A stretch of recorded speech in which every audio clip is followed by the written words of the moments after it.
जिससे मैं अपनी विधवा माँ के साथ भरण पोषण कर रहा था। मगर जब से मेरे पिताजी ख़त्म हो गए, 4 साल हो गए, तब से दबंग लोगों ने मेरी ज़मीन पर कब्जा करना शुरू कर दिया। और 1 साल पूर्व मैंने कलेक्टर ऑफिस में भूख हड़ताल पे धरना देकर अपनी ज़मीन तो नहीं गए, मगर नरेंद्र सिंह तोमर हैं जो हमारे पिछले बार, उनके पास हम 2 बार गए थे, मगर कोई कार्रवाई नहीं हुई।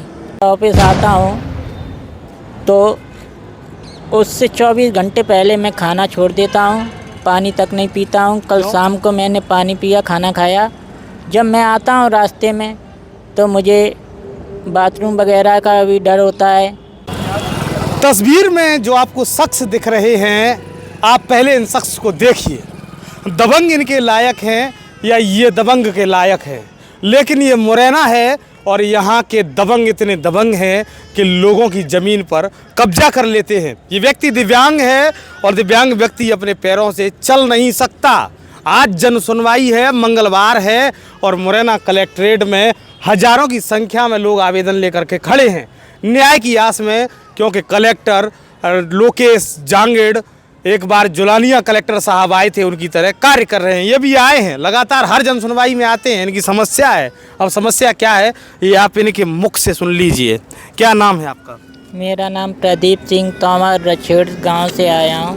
प्रदीप भाई, क्या समस्याएं हैं आपकी? मेरी समस्या है कि मेरे पास एक ज़मीन का टुकड़ा था जिससे मैं अपनी विधवा माँ के साथ भरण पोषण कर रहा था। मगर जब से मेरे पिताजी ख़त्म हो गए, 4 साल हो गए, तब से दबंग लोगों ने मेरी ज़मीन पर कब्जा करना शुरू कर दिया। और 1 साल पूर्व मैंने कलेक्टर ऑफिस में भूख हड़ताल पे धरना देकर अपनी ज़मीन को कब्जा छुड़वाया सीमांकन करके। मगर मेरे गांव के सरपंच शिवाकर सिंह तोमर ने मेरी ज़मीन से मिट्टी खोदी तथा उन्हीं दबंगों को दोबारा से कब्जा करा दिया। साथ में मेरे पास शासकीय ज़मीन थी, उसको भी कब्जा करा दिया। जो गौचर थी, मैं अपने 2-3 गाय रखता था, वहाँ पे ढील देता चराने के लिए, मगर सरपंच ने उस गौचर को भी कब्जा करा दिया। साथ में मेरी ज़मीन भी कब्जा करा दी और रात को मेरे खेत से मिट्टी चुरा के ले गए, कम से कम 500 ट्रॉली आपके खेत से? हाँ जी। तो आपने इस विषय में शिकायत पुलिस थाने में की? संबंधित पुलिस थाने में मैं 4-5 बार गया। कौन सा थाना लगता है आपका? थाना हमारा महुआ है। 4-5 बार गया, मगर थानेदार साहब ने मेरी FIR नहीं ली, मुझको ऐसे ही भगा दिया बिना FIR करके। क्या बोले थानेदार साहब? उन्होंने बोला कि आप SDM से आदेश करवा के लाओ, कहीं बोलते हैं SP से लिखवा के लाओ, मगर मेरी FIR नहीं ली उन्होंने।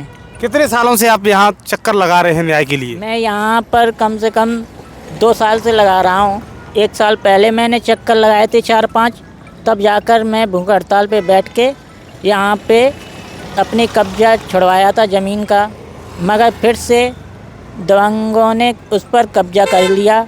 अभी मैं 4-5 बार फिर आया हूँ, पर अभी तक कोई सुनवाई नहीं हुई मेरी। नए कलेक्टर साहब हैं जांगेड़ साहब, इनसे बात हुई आपकी? हाँ, उनसे हुई है। और क्या कहा जांगेड़ साहब ने? उन्होंने आश्वासन दिया है कि आपकी न्याय मिलेगा और हमको विश्वास है कि नए कलेक्टर साहब न्याय करेंगे हमारे साथ। और जो है कि किस तरह की धमकियों की भी आपने पहले शिकायत की, हमने पहले भी आपकी खबर दिखाई थी, तो धमकियां किस प्रकार की मिल रही हैं लोगों की? धमकियां उन्हीं दबंग लोगों की मिल रही हैं जो मेरे खेत पर कब्जा कर रहे हैं। जब मैं कार्रवाई के लिए थाने जाता हूँ या इधर कलेक्टर ऑफिस आता हूँ, तो वो लोग मुझे रास्ते में घेर के गालियाँ देते हैं तथा मेरी माँ को भी गालियाँ देते हैं और जान से मारने की बात करते हैं कि तेरे पैर तो टूटे हैं, हाथ और तोड़ देंगे। अच्छा, आपके परिवार में कौन कौन है? मेरे परिवार में मैं हूँ और विधवा माँ, छोटा भाई है, वो बाहर मजदूरी करता है। तो देखिए, दबंगई इस कदर करते हैं कि आपके पैर टूटे हैं, हाथ और तोड़ देंगे। माँ विधवा है और भोजन के लिए आश्रय केवल ज़मीन पर आश्रित हैं। और कितने 4 साल से कब्जा है, 4 साल से दबंगों ने इनकी ज़मीन पर कब्जा कर लिया है। न्याय के लिए गुहार लगा रहे हैं। नाम इनका प्रदीप तोमर है और इन्हीं के गांव के जो दबंग हैं उन्होंने उस ज़मीन पर कब्जा किया है। लगातार चक्कर काट रहे हैं। इनका गांव यहाँ से कितना किलोमीटर दूर होगा? यहाँ से करीब 60 किलोमीटर दूर। 60 किलोमीटर दूर से चल कर के ये आते हैं, दिव्यांग हैं और न्याय के लिए गुहार लगा रहे हैं। सरकार भले ही बड़े बड़े दावे करती हो, मगर उन दावों की हकीकत देख लीजिए इस वीडियो के माध्यम से कि आपके दावों की और आपके सुशासन की क्या स्थिति है।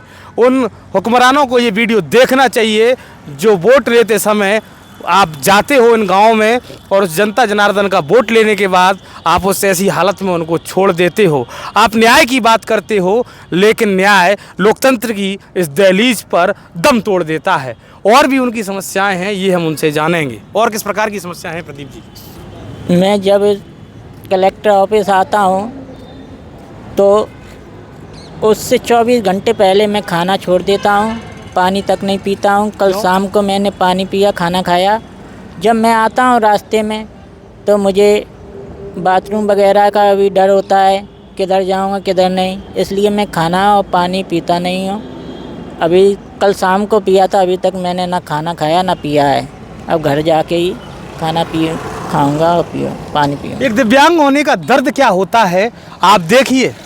जब इनको कलेक्ट्रेट आना होता है तो एक दिन पहले ये खाना और पानी दोनों छोड़ देते हैं। पानी इसलिए छोड़ देते हैं कि टॉयलेट की समस्या होगी तो मैं कहाँ जाऊँगा। विकलांग हैं, दोनों पैरों से चल नहीं सकते, 60 किलोमीटर दूर गांव है। और अगर आप माननीय इनको न्याय नहीं दिला सकते तो आपको अपनी कुर्सी छोड़ देनी चाहिए। ये सवाल उनसे है जो स्थानीय कुर्सी पर बैठे हुए हैं और आपकी नाकामी यहाँ की भीड़ साफ तौर पर जाहिर कर रही है कि अगर आपने लोगों को न्याय दिया होता तो न्याय के लिए इतनी लंबी कतार आवेदन लेकर के आज कलेक्टर कार्यालय में लोग नहीं आ रहे होते। किस तरह की समस्याओं से ये परिवार जूझ रहा है। विधवा माँ है और इनकी जो आश्रय का जो साधन है वो केवल ज़मीन है, उस ज़मीन पर दबंगों का कब्जा है। आपने संबंधित यहाँ के सांसद हैं शिवमंगल सिंह तोमर जी, वो भी आप ही के समाज से आते हैं, उनसे बात की क्या? उनके पास तो नहीं गए, मगर नरेंद्र सिंह तोमर हैं जो हमारे पिछले बार, उनके पास हम 2 बार गए थे मगर कोई कार्रवाई नहीं हुई। क्या कहा विधानसभा अध्यक्ष जी ने? वो तो नहीं मिले मगर उनके लड़के मिले, उनको आवेदन दिया है तो उन्होंने बोला आप निश्चित घर जाइए, आपकी कार्रवाई होगी। मगर इसके बाद कोई कार्रवाई नहीं हुई मेरी। अच्छा, संबंधित जो थाना है, कौन सा थाना लगता है आपका? हमारा थाना महुआ लगता है। महुआ के थाना प्रभारी कौन है और उनका क्या कहना है? वो धर्मेंद्र गौड़ नाम है उनका थाना प्रभारी। उनका कहना है कि हम कार्रवाई FIR कैसे लिख दें आपको, या तो आप तहसील से लिखवा के लाओ या फिर आप SP के पास आदेश करवा के आओ FIR कराने के लिए, तब हम FIR लिखेंगे, ऐसे नहीं लिखेंगे। नहीं तो जब आपने यहाँ से आवेदन दिया तो यहाँ से कोई संबंधित पटवारी, RI या तहसीलदार कोई आपकी ज़मीन का मौका मुआयना करने पहुँचे वहाँ? हाँ, हमारे पास पटवारी आया था बस, और कोई नहीं आया। पटवारी आया, चुपचाप देख गया तो मुझसे साइन करा रहा था, मैंने साइन नहीं किए और उसने झूठा पंचनामा मेरे खिलाफ बनाया है कि उसकी कोई ज़मीन कब्जा नहीं है। आपका भूमि सर्वे क्रमांक कितना है और कितनी भूमि है टोटल, कितना रकबा है?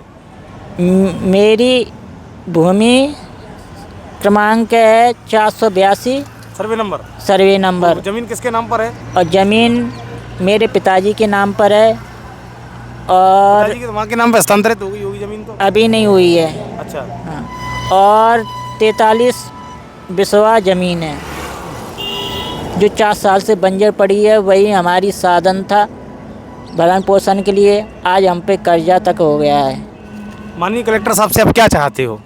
आज आप यहाँ आए हैं। मैं कलेक्टर महोदय से चाहता हूँ कि कलेक्टर महोदय मेरा न्याय करें और जो दोषी हैं उनके ऊपर दंडात्मक तरीके से कार्रवाई करें।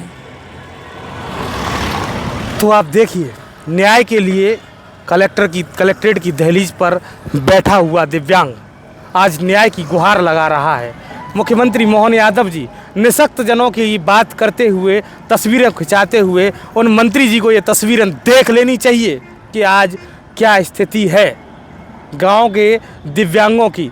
आप भी इस वीडियो को ज़्यादा से ज़्यादा संख्या में शेयर करें ताकि इस दिव्यांग भाई को न्याय मिल सके। और कृपया कमेंट बॉक्स में अपनी प्रतिक्रिया दर्ज करवाना ना भूलें। जय हिंद।